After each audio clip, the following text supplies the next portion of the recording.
बिस्मिल्लाहिर्रहमानिर्रहीम। नाज़रीन, मलिक अशफाक हुसैन एडवोकेट आपकी खिदमत में हाजिर है और हम कोशिश करें कि अपनी मुख्तलिफ वीडियोज़ के ज़रिए से कि पाकिस्तान का जो अदालती निज़ाम है, मैं उसको इंतहाई सादा अल्फाज में आपकी गोश गुजार करना चाहता हूँ, आपको बताना चाहता हूँ। अभी इस वक्त हमारा फैमिली डिवीज़न चल रहा है। अगर आप मेरी सारी वीडियोज़ देखते रहेंगे तो आपको सिस्टम सारा समझ आ जाएगा।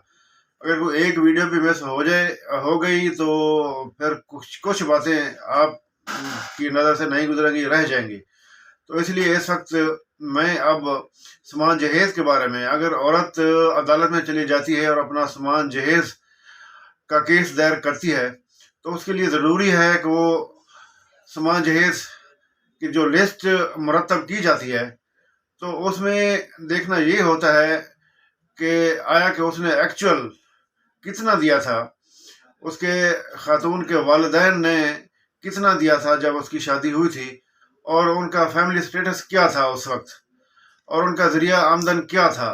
तो ये सारी चीज़ें देखी जाती हैं, और अगर एक्चुअल पे रहा जाए तो ये सबसे बेहतर है कि जितना खातून सामान जहेज़ लेकर आई थी अगर उतना ही क्लेम करती है तो ये सबसे बेहतर है।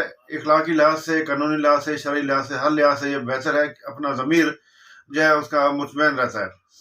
लेकिन अब जो एक प्रैक्टिस देखने में आ रही है कि अगर मिसाल के तौर पर किसी ने 2 लाख का सामान जहेज दिया है, कोई खातून सामान 2 लाख का लेकर आई है शादी के वक्त, लेकिन अगर खुदा न खासा कोई नाचाकी हो जाती है तो फिर अगर अदालत में आती है तो वो इतने गुस्से में होते हैं कि गुस्से में आके 10 लाख का क्लेम कर लेते हैं या 20 लाख का क्लेम कर लेते हैं, जिसका उनके ऊपर, उनके केस के ऊपर जो बुरा इफेक्ट पड़ता है वो ये होता है कि उस केस को साबित करना बड़ा मुश्किल हो जाता है। क्योंकि जो रसीदात हैं, क्योंकि सामान जो भी दिया जाता है वो किसी न किसी दुकान से, किसी न किसी जगह से खरीदा हुआ होता है। जब हम खरीदते हैं तो उसकी रसीद भी होती है, लेकिन अनलकीली ऐसा होता है कि लोग अपनी रसीदें जो ना वो संभाल के नहीं रखते।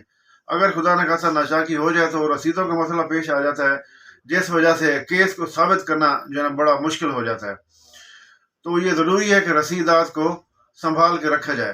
लेकिन ये सबसे ज़्यादा बेहतर यही है कि सामान जहेज जो है ये इसको निकाह में या शादी में रुकावट के तौर पे नहीं बनाना चाहिए। इसको रुकावट नहीं होना चाहिए निकाह में, शादी में, क्योंकि इस वक्त जो सामान जहेज की जो मौजूदा शक्ल है, इतना सामान जहेज दिया जाता है कि लड़की के वालिदैन भी इसका जो है ना वो बोझ नहीं उठा सकते। वो बड़ी मुश्किल से जो है ना किसी से उधार लेके और मकरूज हो जाते हैं, लेकिन अपनी बेटी को सामान जहेज लाजमी दे देते हैं, तो जिस वजह से निकाह मुश्किल हो जाता है। तो देखा देखी में सारे लोग ऐसा करने लगे हैं, तो ये एक मसला बन गया है। इस वजह से फिर लड़कियों की शादी जो है ना वो खतरे में पड़ जाती है, क्यों ना सामान जहेज होता है, ना अरेंजमेंट होती है, ना आगे शादी उसकी हो सकती है।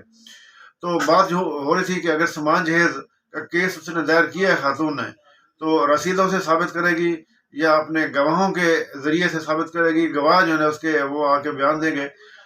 जो मौजू और मुनासिब गवाह है वो या तो एक तो वो खुद हो सकती है, मुद्दइया केस दायर करने वाली जो खातून है वो, और उसका वालिद या भाई या कोई करीबी रिश्तेदार।